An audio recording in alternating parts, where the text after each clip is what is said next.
أعوذ بالله من الشيطان الرجيم بسم الله الرحمن الرحيم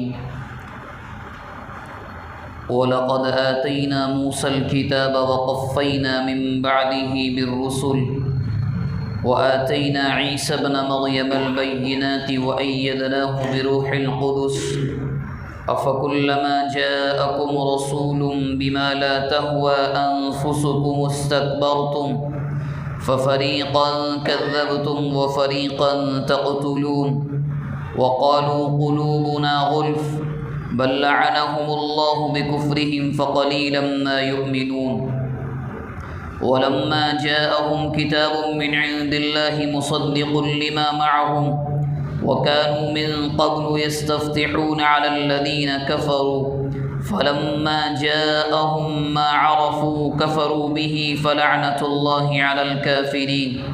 بئس ما اشتروا به أنفسهم أن يكفروا بما أنزل الله بغيا أن ينزل الله من فضله على من يشاء من عباده فباءوا بغضب على غضب وللكافرين عذاب مهين صدق الله العظيم۔ یہ قرآن مجید کے پہلے پارے کا 11واں رکوع آج شروع ہو رہا ہے، جہاں سے ان آیات کی تلاوت کی گئی ہے۔ ہمارے ذہنوں میں کچھ نہ کچھ وہ باتیں ہوں گی جو اس سے پہلے کے دروس میں سامنے آئی ہیں، خاص طور پر بنی اسرائیل کا ذکر جو کہ پہلے پارے کے رکوع نمبر 4 سے شروع ہوا اور یہ اب تک چل رہا ہے۔ سابقہ درس میں بھی بات وہیں پر ختم ہوئی تھی کہ بنی اسرائیل کو یہ بتلایا گیا تھا کہ تمہارے کارنامے، تمہارے اعمال اور ہمارے ساتھ باوجود ہماری نعمتوں کے کیا رہے ہیں۔ آج بھی جہاں سے 11واں رکوع اور آیت نمبر 87-80 پر ساتھ شروع ہو رہی ہے، اس میں بھی قرآن مجید کا انداز بیان وہی ہے جو 5ویں رکوع سے چل رہا ہے، اور صاف صاف آج قرآن مجید کی جو آیتیں ہیں ان میں یہ بات صاف صاف ذکر کی گئی ہے، اور ایک اور وجہ یہ بتلائی گئی ہے بنی اسرائیل کے کہ کیوں وہ لوگ اللہ کے نبی علیہ الصلاۃ سے حسد کرتے تھے، اور کیوں انہوں نے خود اپنے ہاتھوں سے اللہ کی جانب سے بھیجے ہوئے انبیاء اور رسولوں کو قتل کر ڈالا۔ تو بات یہاں سے شروع ہوتی ہے، ارشاد فرمایا وَلَقَدْ آتَيْنَا مُوسَى الْكِتَابَ، اور یقیناً اس میں کوئی شک نہیں ہے، تحقیق کہ ہم نے موسیٰ کو کتاب دی۔ کتاب سے مراد یہاں پر تورات ہے، جو حضرت موسیٰ علیہ السلام کو دی گئی تھی، اور وہ کتاب کیسی تھی اس کے بارے میں اس سے پہلے ذکر آ چکا ہے، کیا کہ لا تعبدون الا اللہ۔ اس کتاب میں احکامات تھے کہ عبادت صرف ایک اللہ کی کرو گے، اور وبالوالدین احسانا، والدین کے ساتھ اچھا سلوک رکھو گے، رشتہ داروں کے ساتھ اچھا معاملہ کرو گے، اور بھی بہت سے احکامات تھے۔ اور یہودیوں سے یہ وعدہ لیا گیا تھا کہ تم تورات پر اچھا عمل کرو گے، اور انہوں نے وعدہ بھی دیا تھا زبان سے۔ جب موسیٰ علیہ السلام کا وصال ہوا اور اللہ کے نبی اس دنیا سے رخصت ہو گئے، تو قرآن مجید اس کے بعد بیان کرتا ہے وَقَفَّيْنَا مِن بَعْدِهِ بِالرُّسُلِ، جب موسیٰ چلے گئے ہم نے اس کے بعد بھی یکے بعد دیگرے لگاتار انبیاء کرام کو تمہارے پاس بھیجا ہے۔ اور روایات کے اندر آتا ہے کہ بنی اسرائیل کے سب سے آخری نبی حضرت عیسیٰ بن مریم علیہ السلام، اور حضرت موسیٰ علیہ السلام کے درمیان جو انبیاء آئے ہیں،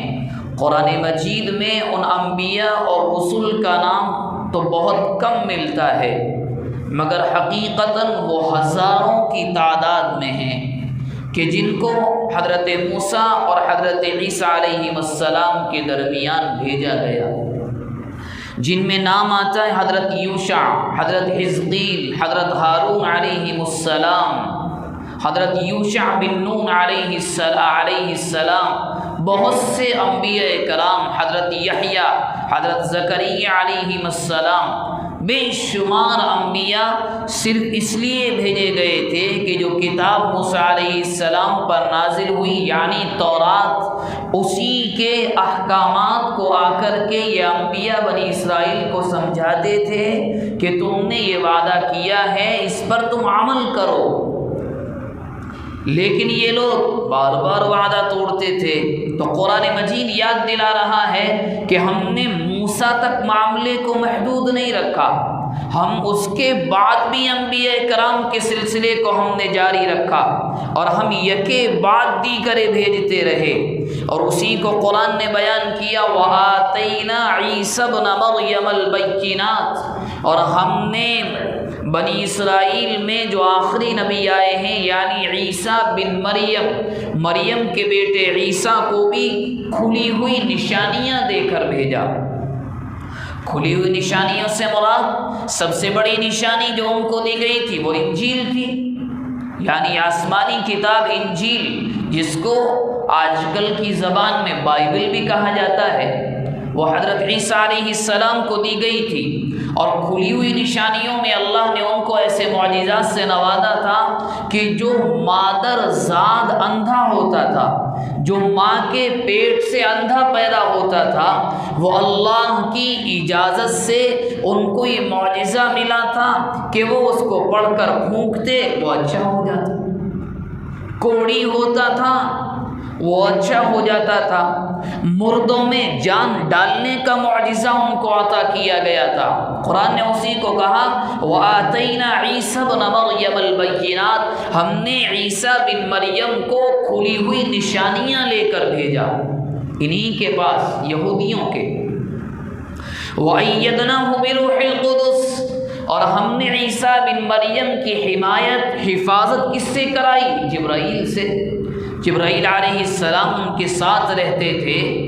یہودیوں کے شر سے بچانے کے لیے، اور وہ آخری وقت تک حضرت عیسیٰ علیہ السلام کے ساتھ رہے کہ جب یہودیوں نے عیسیٰ علیہ السلام اور ان کے کچھ ماننے والوں کو گرفتار کر لیا اور لے کر چلے کہ ہم پھانسی پر چڑھائیں گے، تختہ دار پر لٹکائیں گے، سولی پر چڑھا دیں گے، تو اسی موقع پر اللہ کی جانب سے حضرت جبرائیل علیہ السلام ساتھ میں تھے، دوسرے ان کے دوست کو، ان کے ماننے والے کو جو حضرت عیسیٰ علیہ السلام کا پیروکار تھا، اس کو حضرت عیسیٰ علیہ السلام کی شکل دے دی گئی، اور حضرت عیسیٰ بن مریم کو بالکل زندہ ہونے کی حالت میں آسمان پر اٹھا لیا گیا، جس کو قرآن مجید نے چھٹے پارے میں یوں کہا ہے بل رفعہ اللہ الیہ وکان اللہ علیما حکیما۔ یہ جو کہتے ہیں کہ انا قتلنا المسیح عیسی ابن مریم، کہ جو یہودیوں کا دعویٰ ہے کہ ہم نے مریم کے بیٹے کو تو سولی پر چڑھا دیا تھا، وہ تو زندہ نہیں رہے تھے، قرآن کریم کہہ رہا ہے یہ جھوٹ بول رہے ہیں۔ حقیقت یہ ہے بل رفعہ اللہ الیہ، بالکل زندہ صحیح سالم ان کے اسی جسم کے ساتھ اللہ نے ان کو آسمان پر اٹھا لیا، اور وہ قیامت سے پہلے امام مہدی کی حمایت کے لیے یہاں پر آئیں گے اور اللہ کے نبی کے امتی بن کر آئیں گے۔ بہرحال تو عیسیٰ بن مریم اور حضرت موسیٰ علیہ السلام کے درمیان ہزاروں انبیاء آئے، جن کا مقصد صرف ایک تھا کہ بنی اسرائیل کو سمجھایا جائے۔ اور آپ یہ غور کریں کہ حضرت عیسیٰ بن مریم علیہ السلام سے پہلے جتنے انبیاء آئے، انہوں نے آ کر یہ سمجھایا کہ تورات کو مانو، اور جب حضرت عیسیٰ آئے تو نئی کتاب لے کر آئے کہ لوگوں اس کتاب پر ایمان لاؤ۔ اب انہوں نے کیا کیا؟ ان کا ریئیکشن کیا تھا؟ افکلما جاءکم رسول بما لا تهوى انفسکم استکبرتم، قرآن کہہ رہا ہے کہ کیا تم نے یہ نہیں کیا، جو بھی نبی تمہارے پاس آیا، بما لا جو پیغام، جو احکامات اللہ کے لے کر وہ تمہارے پاس آیا، اور وہ احکامات لا تہوی انفسکم، تمہارے دلوں کو اچھے نہیں لگے، تمہارے دلوں کی خواہشات کے مطابق وہ احکامات نہیں تھے، استکبرتم، تم نے غرور کیا، تم نے تکبر کیا، تمہارے نفسوں نے نہیں مانا، تم نے انکار کر دیا، ففریقا کذبتم۔ قرآن مجید کی آیت دیکھیں، قرآن کہہ رہا ہے کہ جو انبیاء تمہارے پاس لے کر آئے، ان کے احکامات، ان کی دعوت تمہیں پسند نہیں آئی، سب سے پہلا جرم تم نے یہ کیا کہ استکبرتم، تم غرور میں آ گئے، اور یہ کہتے تھے انبیاء سے تم سمجھاؤ گے ہمیں آ کر۔ بنی اسرائیل انبیاء کرام سے اس طرح بات کرتے تھے، ضد، ہٹ درمی، حسد میں، تم سمجھاؤ گے ہمیں، اور اس کے بعد کیا کیا، فَفَرِيقًا كَذَّبْتُمْ۔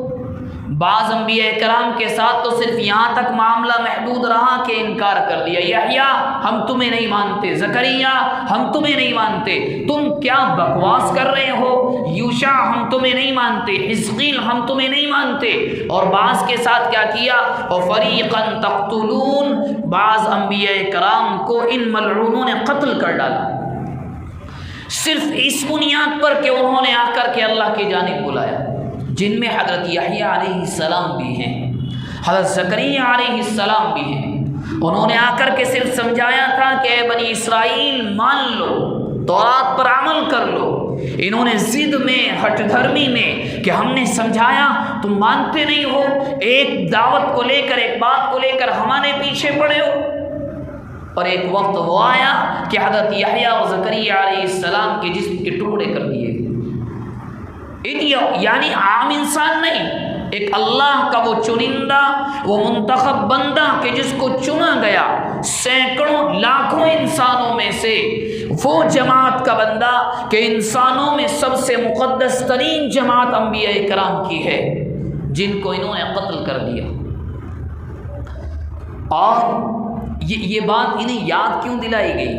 یہ بات اس لیے یاد دلائی گئی یہود مدینہ کو، کیونکہ بات چیت تو یہود جو مدینے میں دو قبائل رہتے تھے، قبیلے بنو قریظہ، قبیلے بنو نذیر، کیوں یاد دلایا گیا؟ یہ اس لیے یاد دلایا گیا کہ انہوں نے بھی اللہ کے نبی کی زندگی میں 3 مرتبہ آپ کو قتل کرنے کی کوشش کی، بلکہ 3 مرتبہ تو وہ ہیں جو ہائی لائٹ ہیں تاریخ میں اور سیرت کی کتابوں میں، نہ جانے کتنی مرتبہ کی ہوگی، کئی مرتبہ۔ یعنی قرآن یہ یاد دلا رہا ہے کہ جو تم محمد بن عبداللہ صلی اللہ علیہ وسلم کے ساتھ کر رہے ہیں، یہ نیا نہیں ہے، یہ تو تمہاری طبیعت ہے، تمہاری فطرت ہے یہ کہ تم انبیاء کو قتل کرتے ہو۔ ایک مرتبہ کیا ہوا، اللہ کے نبی علیہ السلام کو ان ظالموں نے، قبیلے بنو قریظہ یا بنو نذیر والوں نے دھوکے سے بلایا بات چیت کے لیے، کسی اور مقصد کے لیے، بڑا لمبا چوڑا واقعہ ہے۔ اللہ کے نبی ایک دیوار کے نیچے آ کر کے بیٹھ گئے، اور انہوں نے پہلے سے دیوار کے اوپر، قلعے کی دیوار کے اوپر ایک انسان کو پہلے سے تیار رکھا تھا کہ محمد آ کر بیٹھیں، تم بڑا سا پتھر نعوذ باللہ گرا دینا، قصہ کام تمام ہو جائے۔ جبرائیل علیہ السلام کو بھیجا گیا کہ محمد یہ آپ کے ساتھ دھوکہ کرنا چاہتے ہیں، آپ چلے گئے وہاں سے۔ دوسرا موقع،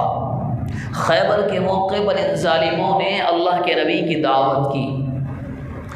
بکری کے گوشت میں زہر ملا کر اللہ کے نبی کو انہوں نے دیا، معلوم تو ہوا لیکن ایک لقمہ اللہ کے نبی کھا چکے تھے، اور اس زہر کا اثر اللہ کے نبی کی وفات تک رہا ہے۔ خود امی جان عائشہ رضی اللہ عنہا سے روایت ایک صحیح حدیث میں بیان فرماتی ہیں کہ اللہ کے نبی کہتے تھے کہ اس زہر کا اثر میں نے اپنی موت تک محسوس کیا ہے۔ تو قرآن مجید ان کو یاد دلا رہا ہے، جو تم ہمارے محبوب خاتم النبیین کے ساتھ کر رہے ہو یہ نیا نہیں ہے، آؤ ہم تمہیں یاد دلاتے ہیں، تمہاری تو فطرت یہی ہے۔ کہ تم نے انبیاء کو قتل کیا ہے، تو قرآن نے یہی یاد دلایا کہ تمہاری حیثیت یہ ہے، تم نے تو مقدس ترین جماعت انبیاء تک کو نہیں چھوڑا، ان تک کو قتل کر ڈالا۔ اور جب یہ تمام باتیں ہو گئیں اور یہ تمام باتیں ان کو یاد دلائی گئیں کہ تم نے یہ کیا، اب ان کے پاس یعنی مدینے میں رہنے والے یہودیوں کے پاس ایک بات کا بھی جواب نہیں تھا۔ اب کریں تو کیا کریں؟ یہاں پر ان کا حسد اور غرور سامنے آیا، اپنے آپ کو بڑا سمجھنا۔ تو انہوں نے کیا کہا؟ وَقَالُوا قُلُوبُنَا غُلْفٌ، یہ محمد کل کا جن کو رہنے کی تمیز نہیں ہے، یہ آ کر کے ہمیں بتلاتے ہیں کہ آؤ ہم پر ایمان لے کر کے آؤ، ہمارے دل تو ایک کور میں، ایک غلاف میں محفوظ ہیں۔ وَقَالُوا قُلُوبُنَا غُلْفٌ، دراصل اس آیت کو سمجھنے کے لیے کچھ باتوں کا سمجھنا ضروری ہے۔ اللہ کے نبی علیہ الصلاۃ والسلام کی جب پیدائش نہیں ہوئی تھی یا آپ کو نبی نہیں بنایا گیا تھا، جب بھی یہودیوں کی لڑائی مشرکین مکہ یا دوسرے مشرکین سے ہوتی، یہ ایک دھمکی ضرور دیا کرتے تھے، کیا؟ زمانہ قریب ہے، ایک نبی آنے والا ہے، اس کو آخری کتاب ملے گی، وہ آخری نبی ہوگا۔ اور ان کا ذہن یہ کہتا تھا، یہ کہتے تھے وہ آخری نبی تو ہمارے ہی خاندان سے آئے گا، اس وقت ہم تمہیں قتل کریں گے، تم پر فتح حاصل کریں گے۔ یہ ہر ایک کو دھمکی دیتے تھے، حالانکہ ان کے خام و خیال میں یہ بات نہیں تھی کہ وہ نبی تمہارے اندر نہیں آنے والا۔ کیوں؟ ان کے اندر تقریباً 25,000 انبیاء کرام آئے، اتنے بہت سے انبیاء کرام خاندان بنی اسرائیل میں آئے، اس کی بنیاد پر ان کے ذہن میں یہ خناس بیٹھ گیا تھا کہ نحن ابناء اللہ، ہم تو اللہ کے بیٹے، یعنی ہمارا تو خاندان ہی نبیوں والا ہے، آخری نبی بھی یہیں پر آئے گا۔ اب پاسا اس وقت پلٹا جب اللہ کے نبی نے یہ کہا کہ میں اللہ کا نبی ہوں۔ یہ تو حیران رہ گئے کہ وہ جن کو رہنے کی تمیز نہیں ہے، مشرکین مکہ، بنو ہاشم، یہ ان کے پاس نہ کوئی آسمانی کتاب، نہ کوئی آسمانی مذہب، ان کا ایک حالانکہ جانتے تھے ایک ایک نشانی میچ ہو رہی تھی، مل رہی تھی کہ آخری نبی کی جتنی نشانیاں تورات میں تھیں، ایک ایک انہوں نے پہچان لیا تھا۔ باقاعدہ بعض یہودی علماء جان بوجھ کر اللہ کے نبی کی خدمت میں آتے تھے، اور جو مہر نبوت یہاں آپ کی پیٹھ مبارک پر تھی اس کو دیکھ کر جاتے تھے، ایک ایک چیز کی تحقیق کر لی تھی انہوں نے، مگر صرف اس حسد، اس بغض میں کہ آخری نبی ہمارے خاندان میں نہیں آیا تو ہم ایمان کیوں لے کر آئیں، حسد، اسی بنیاد پر ایمان لے کر نہیں ہے۔ اور جب ان سے کہا گیا کہ تم نے تو یہ کیا ہے، تم نے یہ کیا ہے، ایک چیز کا جواب ان کے پاس نہیں رہا، تو اس وقت کیا کہا کرتے تھے؟ محمد آپ جو دعوت ہمیں آ کر دیتے ہیں اس کی ضرورت نہیں ہے۔ وَقَالُوا قُلُوبُنَا غُلْفٌ، ہم تو تورات کے ماننے والے ہیں، ہم تو انبیاء کی اولاد ہیں، ہمارے دل تو کور میں، غلاف میں پاکیزہ ہیں، وہ گندے نہیں ہیں، ہم تو شریعت موسمیہ پر ہیں۔ وَقَالُوا قُلُوبُنَا غُلْفٌ، قرآن کیا کہہ رہا ہے؟ یہ جھوٹ بول رہے ہیں، کور نہیں ہے، دل پر غلاف نہیں ہے، دل پاک نہیں ہے۔ بل لعنہم اللہ بکفرہم، اللہ کی نعمتوں کی ناشکری میں، انبیاء کرام کے قتل کی بنیاد پر، اللہ کے نبی محمد کو جھٹلانے کی بنیاد پر، صحابہ کا مذاق بنانے کی بنیاد پر، ان پر اللہ کی لعنت ہے، ان کے دلوں پر مہر لگ گئی ہے، یہ جھوٹ بول رہے ہیں کہ ہمارا دل تو پاکیزہ ہے۔ اس انسان کا دل کیسے پاکیزہ ہوگا جن کے اسلاف نے انبیاء کرام کی گردنوں کو ان کے جسموں سے الگ کر دیا ہو، کہ جن لوگوں نے انبیاء کا مذاق بنایا ہو، جنہوں نے اللہ کے آخری نبی کو مارنے کی کوشش کی ہو، جنہوں نے قرضہ دیا آ کر کے جھوٹ بولا اور اللہ کے نبی کی گردن میں پڑی ہوئی چادر کو کھینچا ہو، جس کی بنیاد پر اللہ کے نبی کی گردن مبارک میں نشانات پڑ گئے اور وہاں سے ہلکا ہلکا خون بھی آیا، تو قرآن کہہ رہا ہے ایسے کارنامے کرنے والوں کے دل محفوظ نہیں ہیں، بل لعنہم اللہ بکفرہم، بلکہ ان کے کفر، ان کی ناشکری کی بنیاد پر ان پر اللہ کی لعنت ہے۔ بل لعنہم اللہ بکفرہم فقلیلا ما یؤمنون۔ قرآن کا انداز بیان کتنا پیارا ہے۔ قرآن کہہ رہا ہے لیکن ہاں کچھ ہیں ان میں سے جو ایمان میں لے کر آئے اور تھے، یہ بات اس میں نعوذ باللہ شک بھی نہیں کیا جا سکتا۔ حضرت عبداللہ بن سلام ہیں، بہت سے یہودی علماء بھی، عام یہودی بھی ایمان لے کر آئے۔ ان کو جب یقین ہو گیا کہ نہیں محمد اللہ کے سچے پکے آخری نبی ہیں اور آپ صحیح میں اللہ کے رسول ہیں، تو ایمان لے کر آئے، لیکن بہت کم تعداد تھی، اکثر نے انکار کر دیا۔ صرف ایک وجہ، حالانکہ بہت سی وجہ آپ نکال سکتے ہیں، سب سے بڑا ریزن جو رہا وہ یہ رہا،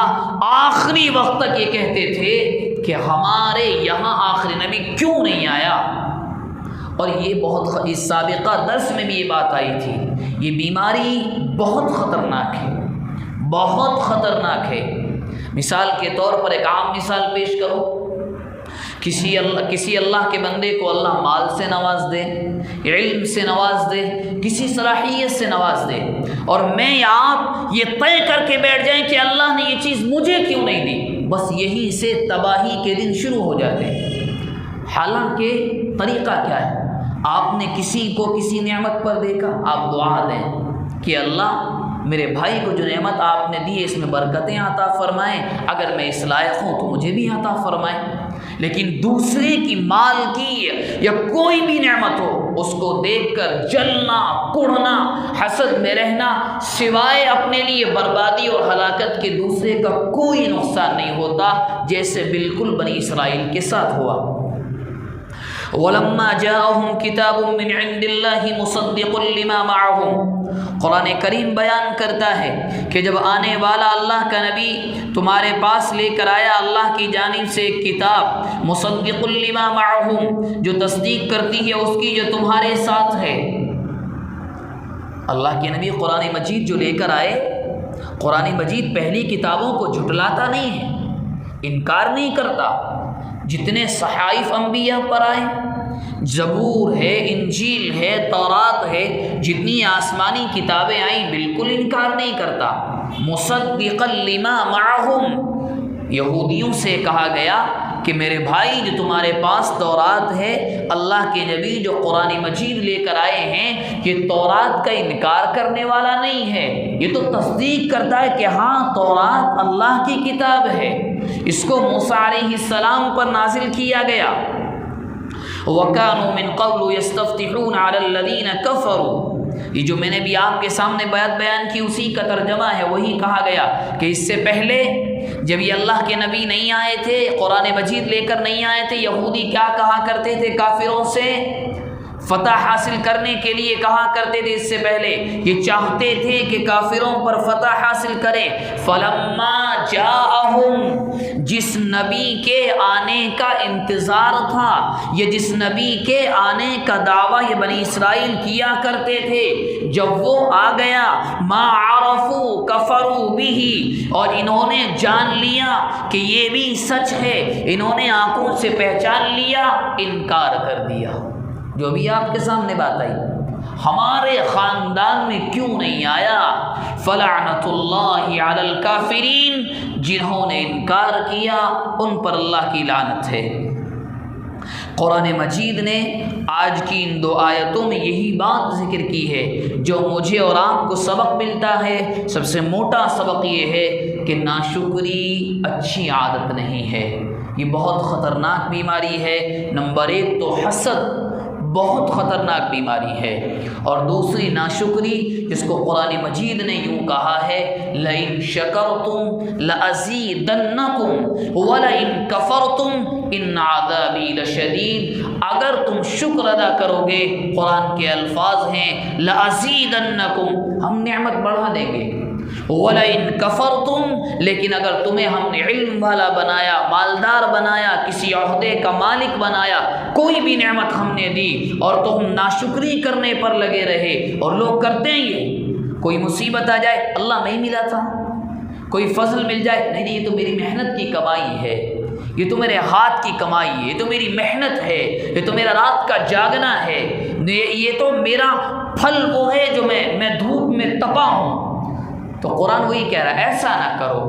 جو کچھ ملتا ہے وہ تو اسی کی جانب سے ملتا ہے، جو ملے اس پر کہو الحمدللہ، اور اگر تم ناشکری کرنے لگے تو قرآن کہہ رہا ہے کہ ہماری پکڑ بڑی سخت ہوا کرتی ہے، انسانوں سے برداشت نہیں ہوتی۔ دعا فرمائیں جو باتیں آئی ہیں اللہ تبارک و تعالی اخلاص نیت کے ساتھ عمل کرنے کی توفیق مرحمت فرمائے۔